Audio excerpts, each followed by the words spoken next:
Hey guys. Alright folks, we're here today to check out the video that finished in first place in the Patreon poll of the week, Xandria with Universal. Now, they're performing this song right now across North America in their tour run with Windrose. So when we saw them in Toronto, they performed this song live. But I decided to put the video on the Patreon poll of the week because I want to listen to the song, but I want to see the video. I want to get the studio experience to really appreciate the song.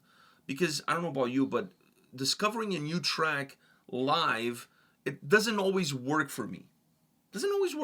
And I felt like this song, when they perform it live, it was cool, but I'm like, I don't know. Am I getting everything? Yeah. Am I getting everything out of it? That's all I'm saying. Sometimes things get lost in translation. Yeah. When it comes to live performances. Or lost in the mixing. Yeah, there's too many variables. Yeah. There's too many variables. So discovering a song like this live, while it was a great song, like I enjoyed it. I enjoyed their set. I can't form an opinion on it. Like, I want to hear what. I need the crisp version of the song. Exactly. Just to make sure that all the T's are was it? All the T's are T'd? All the I's are dotted and all the T's are checked or crossed? Crossed. Anyhow, one of those things. So, Xandria Universal, you ready? Yeah.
It did sound different.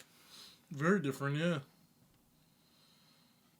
I mean, the live version of the song, the drums were heavier, for sure, way heavier, But I also way feel heavier. like that's what drowned out the more orchestral, smaller orchestral parts that were in the song. They were not as noticeable. It was Not as almost like there noticeable. was none in it. The bigger ones that were there, like the atmosphere changing parts, of Yeah, course. yeah. I mean, those But- are impossible to Impossible to miss, but the smaller, stuff, it's very easy to miss. the stuff that's more like layers within the track, They're very that was easy to miss, yeah. those were easier to miss because the sound of the drums was so heavy. And I'm not complaining. I like the fact that the song sounds heavier live than it does in the studio. But that was the first thing that I noticed was how more oomph the drums had when they performed this song live. Even the guitars had a little bit more kick to them. Yeah. Overall, the song was heavier. Overall, the song was louder and heavier. Louder and heavier. And less atmosphere. Less symphonic. Less symphonic, yeah. I think that's what that's it comes across as. Because the atmosphere is there, because you hear the overall symphony, but you don't hear the layered in parts, layered in instruments of that symphony. You hear it more like in the chorus, and outside the chorus, you feel more. Her voice is very big live. She has a great voice. Great voice. And that part at the end where she goes with the operatic vocals. Live, there's like this song live vocally. There's no difference. There's no ceiling too. And there's no difference. Really, No, I'm not saying the venue had no ceiling. I mean, like when it comes to live, it would have been a weird venue with no ceiling. When it comes to live, and when it comes to the Coliseum. When it comes to live, and it comes to this band, there really is no ceiling when it comes to her vocals. Like her vocals can all the way up there, and they're very noticeable. And live, they don't miss a beat. No. The only difference I see between the two is musically. Yeah. Because, but it's normal. Live is very frequently. Normally, live sounds heavier. Normally, not only that, but vocally, you're also gonna get. No. What I'm saying is vocally, it's on par. It's I know. Just I'm saying sound-wise. normally live, you're always gonna get a song that feels heavier and vocals that are not as crisp or impactful. Yeah, maybe as the track, the original part of the original version of the track. But in these guys' case, it's just the instrumental because her voice. You also have to remember they had a fill-in drummer, so you don't have the same drummer. I mean, there are little elements here. Yeah, they were missing not only the drummer, but they were missing one of the guys as well up front. So you have some backing tracks coming in. So I mean, like there's different dynamics. That's why. But that's why it wasn't the perfect way. I wanted to hear the studio, yes. Because it was not a perfect way of really judging the song. You're missing. Or listening to the song like. You're missing 2/5 of the band. You're missing 2/5 of the band. You're listening to it for the first time live. You're not really getting the gist of it. So listening to it in the studio now, you can compare and you can see the differences and whatever. But to really get what the song. Because you're going to listen to this song more studio version than you are live. I mean, how many times a year are you going to see them live versus how many times, if you're a fan of the band, how many times you're going to listen to the song? Yeah. So, I mean, that's the way I look at it. Yeah. Funny enough, in the span of, I'm going to say, of less than a year, I've seen them twice. Yeah. Because I saw them last year with Camelot. They were part of the Camelot tour package. They didn't play at Prague. They were at Prague Power doing like autograph session and whatever, but they didn't perform. But I saw them a week earlier with Camelot when Camelot played in Toronto, and now I saw them again. So I've seen them live twice in the span of like 8 months, something along those lines. And in case you're wondering, wow, how was it from one to the other? They were better this time around with Windrose. Not to say that they were not good with Camelot. I think the mixing was... But I don't know if it's the mixing. I felt like on stage... The mixing, when they were on tour with Windrose, that performance, overall mixing-wise, like... You were not there for Camelot, so you but I'm saying from when it comes to concerts that I've gone to, the mixing was very good. Like, vocal-wise... But the venue sound-wise is really good. The venue's really nice, yeah. The venue is nice, it's good, but it also has good acoustics. Yeah. I saw... That's what I'm guessing. It's like... It has good acoustics, but... There's a but. Because I saw Hailstorm at that same venue, and I was in a different place than where we were. Okay. I was not on the top area. I was underneath the canopy on one side. So I could only hear the drums on the side that I was. Because depending on where the PA is, where the sound is coming from, you're going to get more of one thing or more of the other. Being center, like, almost center, center up top. Yeah, yeah. Dude, You're gonna that get was a sweet spot right there. it's a when it comes to venues, because I hear sometimes guys saying, "Oh my god, like the drums were this way." gotta Like, find the sweet spot, where man. were you? Like where Yeah. were you? If you're up front in front of the PA on one side, you're gonna get more of one thing than you're gonna get of the other. Yeah, you're gonna get more of one thing than of the other. It's different like, if you're like center back Velvet or Underground. whatever. It's like Velvet Underground. I was recently there for Unprocessed, and certain pockets where you go, you're gonna get different things. But I was on the stage behind the normal general admission, and then everyone's standing on the thing next to the mixing table, right? Yeah. There's a speaker right there, and that speaker is that's the sweet spot because you get a good view of the stage, and the sound is really good. That venue also, if you're to one side or to If the you're other, one side or the other, you're gonna get fucked up. But that venue is really hard to mix the sound at that venue because the ceilings are so low, yeah. that the sound gets fucked up. But where I was, that was a sweet spot. I've only been to that venue that I can remember, and I was happy with the mixing of the band. Like once, I think I was there. Because 99% of the time, the bands sound like shit at that venue. Yeah. Just because the ceilings are like 7 feet. Like, honestly. Like, if I put my hand up in the air, I touch the ceiling. It's really low. If I put my hand up, I can and there's no good acoustics. It's brick. So everything just freaking bounces all over the place. So anyhow, when I saw them this time around, it was a better performance. Not because just the venue was better, because I saw them at the Opera House, and the Opera House is a fucking good venue. It is a very good venue.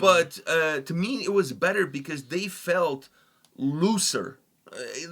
It felt more organic. They're very lively on stage. Yeah, and I felt like on this time around, everything was smoother. It didn't feel like, oh, I have to do this now, or I have to do this now, or there's certain expectations on me having to do. And I'm not talking just about singing. I'm talking about like everything in general. That performance when I saw them with Camelot, it felt like they had the weight of the world on their shoulders, and they had to put on. Like every night they were putting a performance for their lives, like their lives were on the line. It kind of felt that way to me. This time around, it almost felt like it didn't feel like there was no pressure. They were just going on and playing and performing, having a good time. And when you do that, it comes across in the music that you're performing. It just feels more natural. Everything sounds better. Everything flows better. Their performance, like I felt like it went really quickly. Like it was it felt like I know it was a short set because they were opening for a Windrose, but it felt even shorter than a short set. It just and that to me is a good sign of the performance itself. So I just want to say a lot better stage wise, everything. I just felt like they were a little bit more in their element, almost like that Camelot tour was like a fish out of water, and now they're definitely a fish swimming not upstream. They're just swimming at the flow of the current. But I'm glad that we checked out this song because definitely has differences from the way we listened to it live. Like I said, it was missing 2/5 of the band. So it's nice to check it out in this format. And I gotta say, once again, her voice, incredible. Live studio, in the shower, I'm sure it's going to be incredible too. It doesn't really matter. I'm sure it actually elevates because even in the shower, you sound like you like King Diamond a little bit when you're doing it. Fucking Diamond? Wow. Well, that's what you're normally singing. Fuck. Every day for me, it's Halloween. What can I say? There was a point in time. There was a point in time where this guy would only sing that song in the shower, and I'd be walking past, and I'd hear that, and I'm like, oh god. Today, actually, I was singing some Chevelle. Oh, really? Yeah. Door to Door Cannibals. Yeah, that's a good song. That's a fucking good song, by the way. Speaking of Chevelle, they're going to go on tour this summer. Really? They're playing Toronto, but we're not here. We're in Finland. Fuck. I know. I was so fucking pissed off. We're going to Creed, but we're not going to Chevelle. Fuck. You're probably working Creed. I'm going to sell the tickets. What? No, I told them I'm going to Creed. Fuck that. We bought tickets to go to Creed. We're gonna go and see. No, you can just work the show and take me higher. I'll stand next to wherever it is that you're standing, and I'll just watch the show. But then I have to look this way, and you can look this way. It's not fun for me. So I'll do the sign stuff to show you what they're doing, like those sign language. Well, I know for a fact when you do this. Yeah. So anyhow, he's opening up his arms. I'll be able to hear it, so it's fine. By the way, somebody told me that Creed is a Christian metal band. Yeah, people have been saying that. I didn't know that. Dude. Just because their name, the band, is Creed. Well, and they have their arms. Take me higher. Okay, fine. Maybe if I paid more attention. To a place where blind men see. Okay, maybe I wasn't paying attention to the lyrics. Yeah, maybe not the Florida Marlins song. No. I was definitely not paying attention to the lyrics. I completely missed the boat on this because I said, "How are they a Christian metal band? Demon Hunter is a Christian metal band," and I was like, "Well, Demon Hunter, okay, story checks out." Sure. All right. Creed, that one song already, and then even Arms Wide Open, like Yeah. But I don't know how I missed that though. Like through their heyday, I never realized that. And when somebody told me, I felt really offended by it. And then once they start pointing out all the details, I was like, wow. Yeah, I guess they are. People have been saying that the Killers is also a Christian metal band. No. Well, Christian band, not metal band. But you know what I mean. If they're a Christian, then does that make them a Christian band? No, but like a Christian rock band. I don't think they are. Search it up. There's some good. Really? There's some good stuff about it. There's like conspiracy theories about the Killers. Yeah, man. Jesus Christ. What about the Hives? I don't know about that one. Okay. Anyways. On that note, you know who's not a Christian metal band? Who? Amon Amarth. Definitely not. That is for sure. Definitely not. That is 100% fact. You know who's not a Christian metal band? Behemoth. Or Vatain. That's for sure. Or sure any black metal band for that matter. Dude, there should be a black metal Christian band. That'd be cool as fuck. All right, they wouldn't be selling butt plugs at the merch stand. That's no, for they'd sure. be selling crosses, but like they would be right way up, Anyhow, on that note, guys, we'll be back tomorrow with another video. See ya.